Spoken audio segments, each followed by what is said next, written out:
Hello everyone. In a previous class, we discussed about the various numerical related to DC machine. In this lecture, we will study about the numerical related to lap winding and wave winding.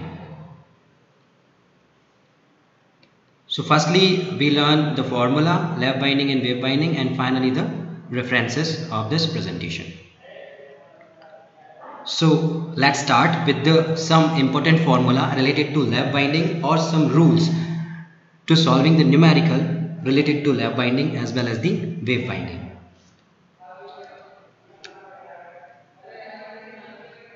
So let's start with lap winding.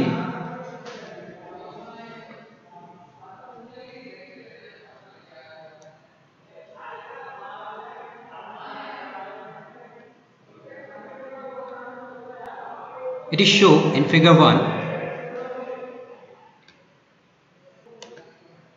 This is the figure 1, which employs a single turn coil. हम समझते हैं lap winding क्या है single turn से। तो इसमें जो हमारा स्टार्टिंग का कॉइल होता है वो कम्यूटेटर सेगमेंट से कनेक्टेड होता है और एंडिंग वाला दूसरी वाले कॉइल की स्टार्टिंग से कनेक्ट होता है। हम ये देख पा रहे हैं डायग्राम में। सो this is a single turn coil. In a lap winding, the finishing end of the one coil is connected to the commutator segment. ये जो नीचे बना हुआ है इसको हम बोलते हैं commutator segments. ये पूरा commutator कहलाता है और ये जो एक एक आप ब्लॉक देख रहे हैं इसको हम बोलते हैं segment. तो इसमें 3 segment आप देख पा रहे हैं 1, 2, 3 commutator segment. Commutator जो होता है वो it is a one of the important part in a DC machine. Commutator is a device which convert AC into DC और DC into AC vice versa. तो कम्यूटेटर AC को DC में और DC को AC में दोनों को convert करता है. डिपेंड करता है कि हमारा मोटर है DC मोटर या DC जनरेटर है. सो in a lap winding, the finishing end of the one coil is connected to a commutator segments and to the starting end of the adjacent coil situated under the same pole and so on till and the coil have been connected. This type of winding derives its name from the fact it doubles or laps back with a succeeding coil. So this is called the lap winding. Lap winding में जो हम देख पा रहे हैं इसमें हमारे पास 3 चीजें हैं. पहला by B. By B is called the back pitch. Pitch को हम रिप्रेजेंट करते हैं कैपिटल Y से और ये हमने प्रीवियस लेक्चर में देखा हुआ है कि फ्रंट पिच क्या होता है, बैक पिच क्या होता है, पोल पिच क्या होता है. ये प्रीवियस वाली क्लास में हमने स्टडी किया हुआ है. तो back pitch represented by B. YF जो रिप्रेजेंट कर रहा है वो हमारा है फ्रंट पिच और YR is called the resultant pitch and YC is called the commutator pitch. तो ये हमें कुछ नोटिफिकेशन है जो मालूम होना चाहिए with respect to the lap winding. Second वाले डायग्राम में हम एक सिंप्लेक्स लैप वाइंडिंग का डिज़ाइन देख सकते हैं. इसमें हमारे पास जो कम्यूटेटर सेगमेंट्स हैं वो 12 कम्यूटेटर सेगमेंट्स हैं. नंबर ऑफ कंडक्टर भी हमारे पास 12 हैं. ये देखिए जो हमारी वर्टिकल्स लाइन है ये वर्टिकल्स लाइन इसमें नंबरिंग लिखा हुआ है 1 2 3 4 5 6 to 12. So there is 12 conductor 1 2 3 4 5 poles and 1 2 3 4 5 brushes. Actually हमारे जितने नंबर ऑफ पोल्स होते हैं उतने ही हमारे नंबर ऑफ ब्रशेस होते हैं. ये हमारा बेसिक फंडा है to design a lap winding. तो ये बेसिक हो गया हमारा लैप वाइंडिंग क्या होता है. चलिए हम नेक्स्ट वाली स्लाइड में देखते हैं कुछ important rules related to lap winding. So there is a following point regarding the simplex lap winding should be clearly या carefully noted. मीन्स ये हमें पॉइंट मालूम होने चाहिए जो हम लैप वाइंडिंग का डिज़ाइन करेंगे. The back and front pitch are odd and opposite sign but they can not equal. They differ by 2 or some multiple thereof. So this is the first rule. Second one is both by B and by F should be nearly equal to the pole pitch. अब हम pole pitch समझते हैं. Pole pitch क्या होता है. Pole pitch actually it is the ratio of number of conductor divided by number of pole. ये हम देख सकते हैं यहाँ पे पोल पिच का फॉर्मूला लिखा है, Z is called the number of conductor and P is called the number of pole. So this is the second rule. Third rules, the average pitch represented by A is equal to by B plus by F. By B is called the back pitch and by F is called the front pitch divided by 2. It is equal to the pole pitch. इसका मतलब जो हमारा average pitch होता है वो pole pitch के बराबर होता है। Next point number 4, commutator pitch YC is equal to plus minus 1. तो पॉजिटिव 1 कब लेना है और नेगेटिव 1 कब लेना है, ये डिपेंड करता है कि हमारी जो वाइंडिंग है वो प्रोग्रेसिव वाइंडिंग है या रिट्रोग्रेसिव वाइंडिंग है। जब वाइंडिंग प्रोग्रेसिव रहेगी तो commutator pitch is equal to +1 लेंगे, जब वाइंडिंग रिट्रोग्रेसिव रहेगी तो YC इज इक्वल टू -1 लेंगे। The resultant pitch YR is even, being the arithmetically difference of two odd number, that is YR is equal to YB minus of YF। तो ये हमारा resultant pitch हम इस फॉर्मूले के थ्रू निकाल सकते हैं। Next rule is the number of slot for 2 layer winding is equal to the number of coils, that is half of the number of coil side.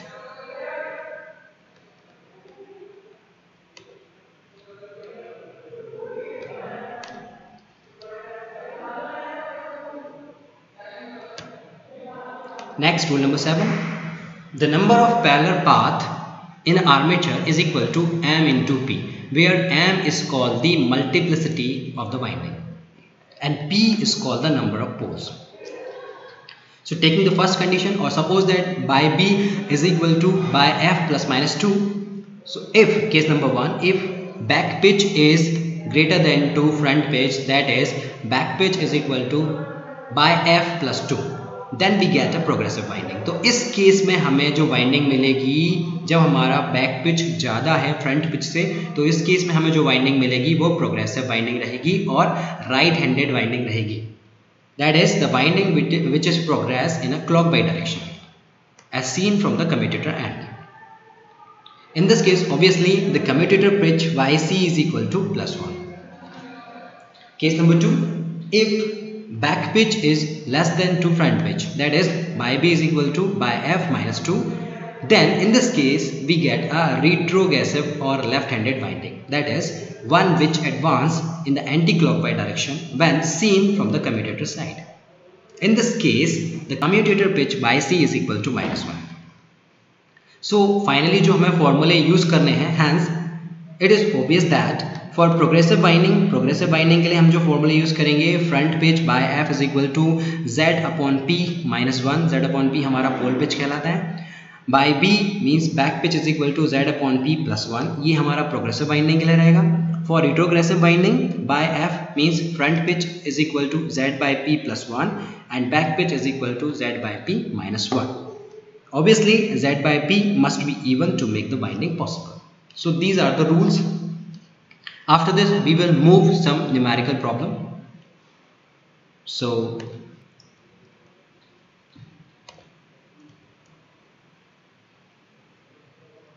this is the problem. Question number 1. Draw a developed diagram of 2-layer lap winding for 4-pole generator with 16 coils. Hence, point out the characteristics of the lap winding. इस numerical में आपको क्या करना है, lap winding को design करना है या ड्रॉ करना है। इसमें जो सबसे पहले न्यूमेरिकल को सॉल्व करने के हमारे 3 बेसिक फंडे, सबसे पहले जो गिवन पैरामीटर है उसको हम लिख लेंगे, फिर जो फाइंड आउट करना है उसको हम क्वेश्चन मार्क करके लिख लेंगे, और तीसरा किस फॉर्मूले से हम वो पैरामीटर फाइंड आउट कर सकते हैं। तो चलिए हम देख लेते हैं हमारे पास गिवन क्या क्या है। फर्स्टली हमारे जो है 2 लेयर वाइंडिंग है, डबल लेयर हमारे पास वाइंडिंग है, 16 कम्यूटेटर सेगमेंट हमें गिवन है और 4 पोल की हमारे पास मशीन है। ठीक है, तो ये हमारा गिवन पैरामीटर है। फाइंड आउट क्या करना है, हमें ड्रॉ करना है लैप वाइंडिंग को, तो वो हम लिख सकते हैं। अब हमें फॉर्मूले कौन से यूज होना है, फॉर्मूले हमें यूज होंगे फ्रंट पिच और बैक पिच का, तो वो फॉर्मूले हम अभी देखेंगे। तो चलिए सबसे पहले हम देखते हैं, हमें गिवन है commutator segments is equal to 16 given है कम्यूटेटर सेगमेंट्स। चूंकि हमारी वाइंडिंग डबल लेयर वाइंडिंग है और 2 लेयर वाइंडिंग है, तो हमारा टोटल नंबर ऑफ कंडक्टर और कॉइल साइड जो हो जाएगा वो हो जाएगा 16 multiply by 2 is equal to 32। ये क्या हो गया हमारा 32 total number of the conductors या total number of coil side. क्यों हो गया? क्योंकि हमारे पास डबल लेयर बाइंडिंग थी हमारे पास, तो हमने ये 2 से मल्टीप्लाई कर दिया, तो total we get 32 number of conductors. After this we can calculate the pole pitch. Pole pitch हम कैसे निकालते हैं? पोल पिच का फॉर्मूला होता है number of conductor divided by number of poles. So number of conductor कितना है मेरे पास? नंबर ऑफ कंडक्टर मैंने अभी निकाला, टोटल है 32 divided by number of poles कितना है मेरे पास? 4 है। So we get the answer 8। तो पोल पिच हमारे पास कितना आ गया? पोल पिच हमारे पास आ गया यहाँ पे 8। ये हो गया हमारा पोल पिच। तो सबसे पहले हमने क्या निकाला? हमें गिवन था commutator segment 16। After this we calculate the total number of conductor और कॉइल साइड। सो 16 इंटू 2 क्यों किया? बिकॉज हमारी डबल लेयर बाइंडिंग है, तो हमारे पास total number of the conductor हो गए 32। Now we can calculate the pole pitch. Formula होता है Z by P is equal to 32/4 is equal to 8। So pole pitch हमने निकाल ली। अब हमें कैलकुलेट करना है main calculation means front pitch और बैक पिच। तो हमारा जो फ्रंट पिच का फॉर्मूला होता है बाय F से हम रिप्रेजेंट करते हैं फ्रंट पिच को। फॉर्मूला होता है Z बाय P -1। तो ये हो गया हमारा फ्रंट पिच। बैक पिच का फॉर्मूला होता है हमारा Z बाय P +1। कब? जब हमारी बाइंडिंग प्रोग्रेसिव होगी। तो अभी हम प्रोग्रेसिव बाइंडिंग लेके चलते हैं इसको। अब हम इसमें वैल्यू पुट करेंगे, आंसर निकालेंगे। तो हमारे पास वैल्यू दी हुई है 32 divide by 4 -1 is equal to we get the answer 7। Similarly back pitch 32 divided by 4 +1 so we get the 9। We get 9। तो हमने ये क्या फ्रंट पिच और बैक पिच की वैल्यू निकाल ली।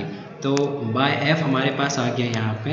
बाय F की जो वैल्यू है वो है 7 और बाय B की जो वैल्यू है वो है 9। तो हमने ये दोनों वैल्यू निकाल ली। ये फ्रंट पिच हो गया हमारे पास और ये हमारे पास यहाँ पे बैक पिच की वैल्यू निकाल ली फॉर प्रोग्रेसिव बाइंडिंग। अब हमें एक टेबल बनानी है बैक कनेक्शन को लेके और फ्रंट कनेक्शन को लेके। तो चलिए हम देखते हैं वो टेबल। उस टेबल के थ्रू ही हमारी जो बाइंडिंग है वो डिज़ाइन होगी। तो चलिए देखते हैं। टेबल हमारे पास रहेगी, यहाँ पे हम लिखेंगे, मान लेते हैं पहला हम ले लेते हैं बैक कनेक्शन और यहाँ पे हम ले लेते हैं फ्रंट कनेक्शन। ठीक है। तो बैक कनेक्शन जो है, बैक कनेक्शन के लिए हमारे पास वैल्यू कितनी है? Y B is equal to 9 और फ्रंट कनेक्शन के लिए हमारे पास वैल्यू कितनी है?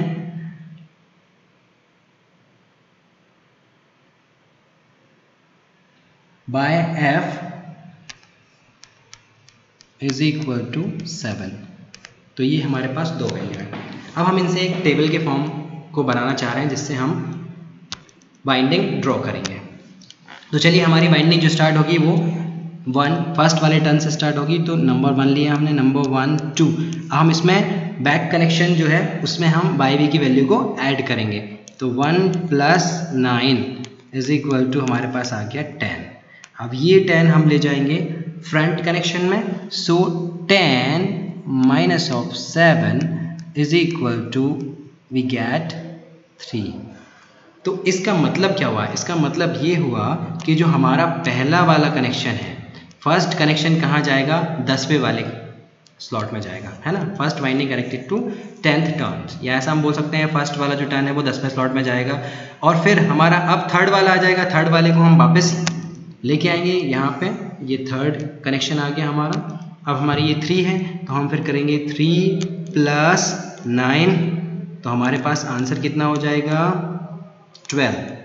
अब ये 12 अगेन फ्रंट कनेक्शन में जाएगा। तो यहाँ पे हो जाएगा 12 - 7 सो वी गेट दी 5।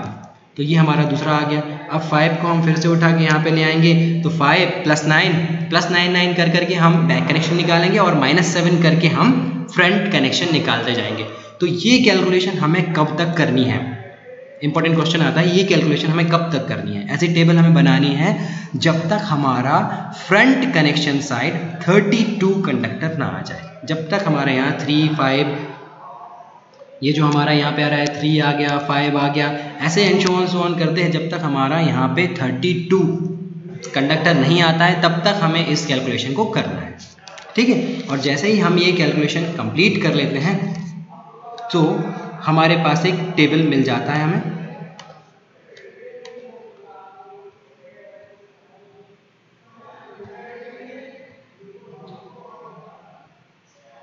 ये रहा।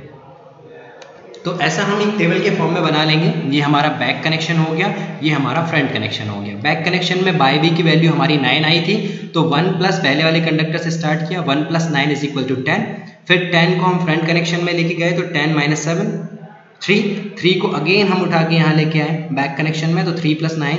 ऐसे करते करते हमें सारा कैलकुलेशन करना है जब तक कि हमारा फ्रंट कनेक्शन पे अगेन 1 से स्टार्ट किया है तो यहाँ 1 नहीं आ जाता, या यहाँ पे 32 कंडक्टर नहीं आ जाता। देखिए अभी यहाँ 28 तक कैलकुलेशन किया हुआ है।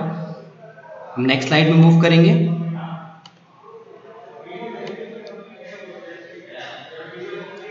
तो ये हम देख सकते हैं इसमें कि हमारा यहाँ पे हमारा 32 हो गया है बैक पिच में, 23 + 9 ये 32 कंडक्टर हो गया। बट यहाँ जब हम फ्रंट कनेक्शन में 32 को लेके जाएंगे तो 32 - 7 25। तो यहाँ जब हमारा ये 33 - 32 1 कंडक्टर आ जाएगा।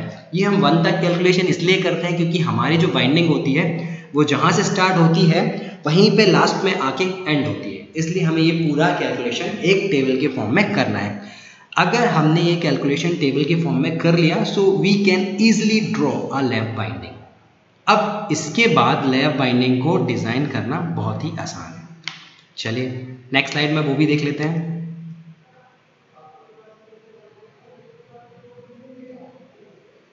तो ये है हमारा proper designing of lap binding. इसको डिज़ाइन करने का सिंपल तरीका, सबसे पहले हमें नंबर ऑफ पोल्स डिज़ाइन करने होते हैं। तो न्यूमेरिकल में नंबर ऑफ पोल्स हमारे कितने हैं, 4 पोल है। तो हमने 1 2 3 4 पोल हमने डिज़ाइन कर लिए NS करके, ठीक है। 4 पोल डिज़ाइन कर लिए। After this we required a number of conductors. तो नंबर ऑफ कंडक्टर कितने हमारे पास 32 हैं टोटल। तो अब हम ये 32 कंडक्टर वर्टिकल 1 2 3 4 5 6 7 8 ऐसे ये वर्टिकल लाइन हम 32 बना लेंगे। अब चूंकि हमारे पास 4 पोल हैं और 32 कंडक्टर हैं तो एक पोल पे कितने कंडक्टर आएंगे, नंबर ऑफ कंडक्टर 8 आएंगे। कैसे आएंगे, 32 / 4 तो 8। तो 1 2 3 4 5 6 7 8 ये देखिए एक पोल पे 8 कंडक्टर, फिर अगेन वाले पे 8, फिर अगेन वाले पे 8 और फिर अगेन वाले पे 8। तो ऐसे हम 8 कंडक्टर बना लेंगे। अब हम टेबल का यूज़ करेंगे। एक और चीज़, कम्यूटेटर सेगमेंट्स हमारे लिए दिया है 16, तो हम 16 कम्यूटेटर सेगमेंट बना लेंगे। ये देखिए 16 कम्यूटेटर सेगमेंट बना लिया है। ब्रश, नंबर ऑफ ब्रश कितने होंगे, जितने नंबर ऑफ पोल्स होंगे उतने ही नंबर ऑफ ब्रश होंगे। तो नंबर ऑफ पोल्स कितने हैं मेरे पास 4, तो ब्रशेस भी कितने होंगे 1 2 3 और 4। ये हो गया brush A B C and D। तो हमारे पास 4 ब्रश होंगे। बहुत ही सिंपल है। अब हमें टेबल का यूज़ करना है। पहला वाला कनेक्शन, अब हमें ये फ्रंट कनेक्शन और ये नीचे वाला बैक कनेक्शन बनाएंगे। तो पहला वाला कनेक्शन टेबल के अकॉर्डिंग कहाँ जाना है, 10वें वाले में, क्योंकि हमने 1 + 9 = हमारा 10 आया था। तो ये हमारा हो गया यहाँ से बैक कनेक्शन। ये बैक कनेक्शन जा रहा है 1 जा रहा है 10 में, ठीक है। और जो 10 goes to 3 ये हमारा फ्रंट में आ जाएगा, है ना, अकॉर्डिंग टू टेबल।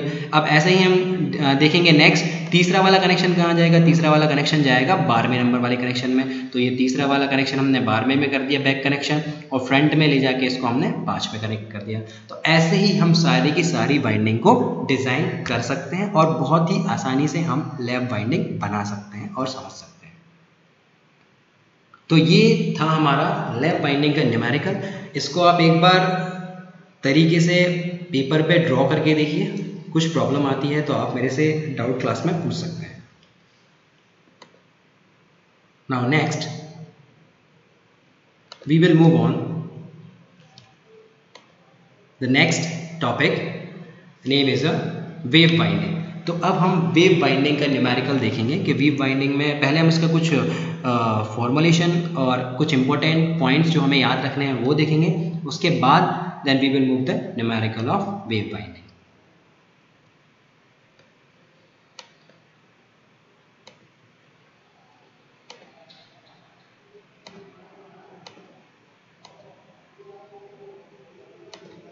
चलिए, सो वेव बाइंडिंग क्या होती है? The one end of the coil is connected to the starting end of the other coil which has the same polarity as that of the first coil. The coil are connected in the wave shape and hence it is called the wave binding. इस binding का जो connection होता है वो wave shape के form में होता है या वेव के फॉर्म में होता है, इसलिए हम इसको वेव बाइंडिंग बोलते हैं। The conductor of the wave binding are split into two parallel path. आप देख सकते हैं two parallel path में splitted है and each path has Z/2 conductor in series. जब split करते हैं तो हमारा conductor होता है जो वो divide हो जाता है। The number of brushes is equal to 2, that is the number of parallel path.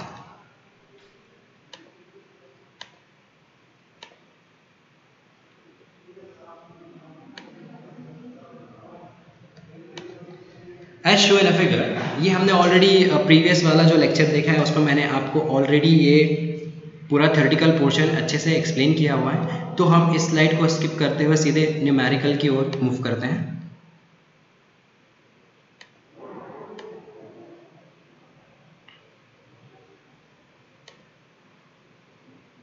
So this slide also we discussed in a previous lecture.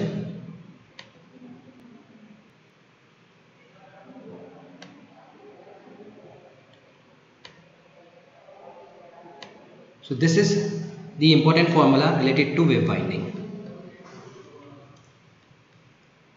YB is called the back pitch and YF is called the front pitch. Both are nearly equal to the pole pitch. Then the average pitch YA is equal to YB plus YF divided by 2 and Z is equal to total number of the conductor or coil side.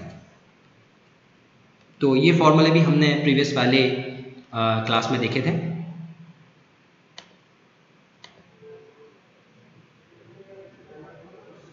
So this is some important point to be noted. ये point हम numerical में use करने वाले हैं। तो देखते हैं पहला वाला point, both the pitches YB and YF are odd and of the same side. Number 2, back and front pitches are nearly equal to the pole pitch and may be equal or differ by 2, in which case they are respectively one more or one less than the average pitch. Number 3, the resultant pitch by R is equal to by F plus by B. Lap binding में क्या था? Lap binding में हमारा यहाँ पे minus sign था और इसमें जो है ये प्लस साइन आ जाता है। Commutator pitch by C is equal to वही plus minus 1 for progressive binding plus 1 and for retrogressive binding minus 1. Commutator pitch YC is equal to number of commutator bars plus minus 1 divided by number of pair of poles. The average pitch, which must be integer, is given by YA is equal to Z plus minus 2 divided by P is equal to Z by 2 plus 1 divided by P by 2.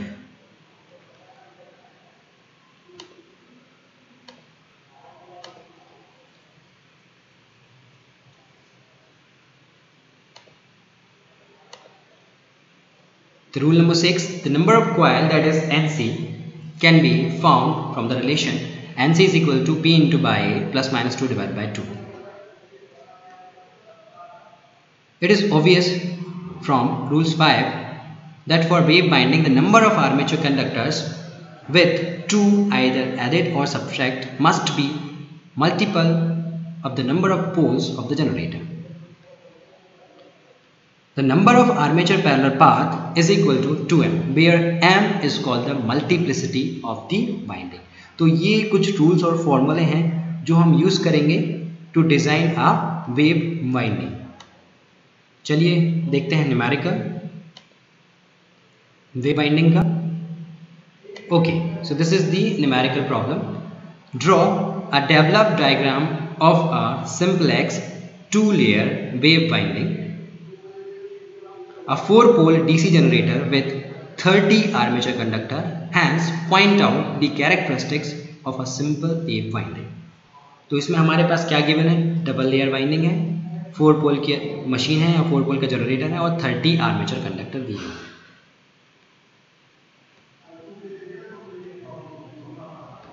सो सबसे पहले हम निकालेंगे इसमें average pitch by A is equal to total number of armature conductor Z 30 plus minus 2 divided number of pole 4, देख पा रहे हैं हम। सो इज इक्वल टू, अगर हम प्लस 2 कंसिडर करेंगे तो हमारे पास आंसर 8 आएगा, और अगर हम माइनस 2 कंसिडर करेंगे तो हमारे पास आंसर 7 आएगा। चूंकि हमारा फ्रंट पिच और बैक पिच दोनों ही ऑड नंबर होते हैं, इसलिए हम 7 को फाइनल मान लेंगे, 8 को नहीं मानेंगे। तो हमारा बैक पिच और front pitch is equal to 7 हो जाएगा। इसके अकॉर्डिंग अब हम same to same back connection और फ्रंट कनेक्शन का एक टेबल ड्रॉ करेंगे, जिसके थ्रू हम बाइंडिंग को इजीली डिजाइन कर सकते हैं।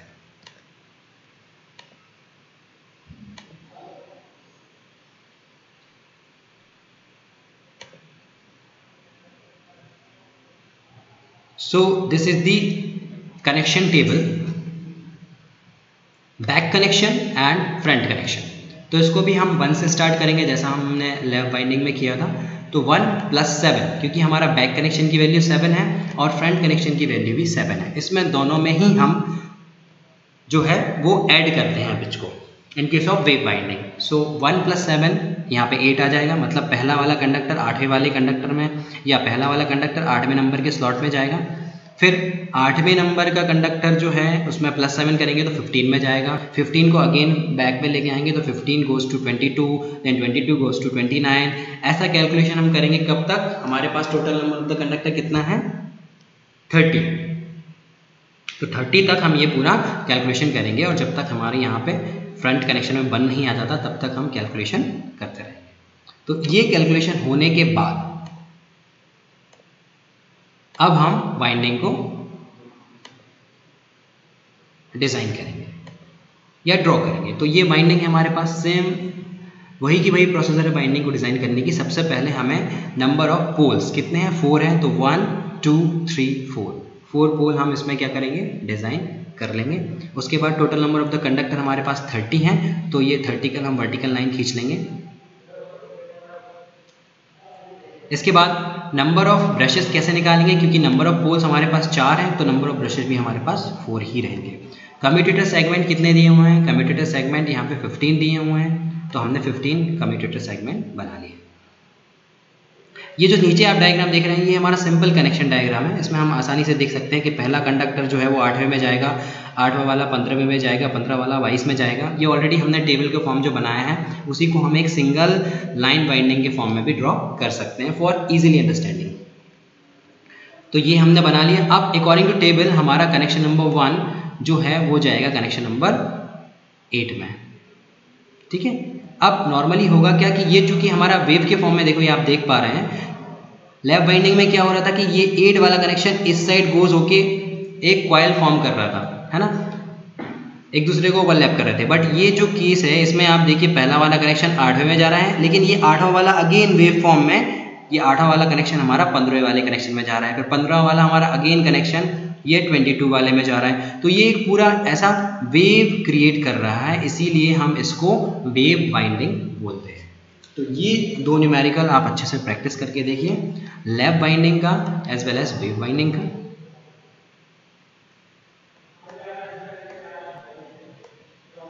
ये टेबल आप समझिए और इसको ड्रॉ करिए अच्छे से। कोई डाउट है आप पूछ सकते हैं। Then finally the reference of this presentation. So these are the references.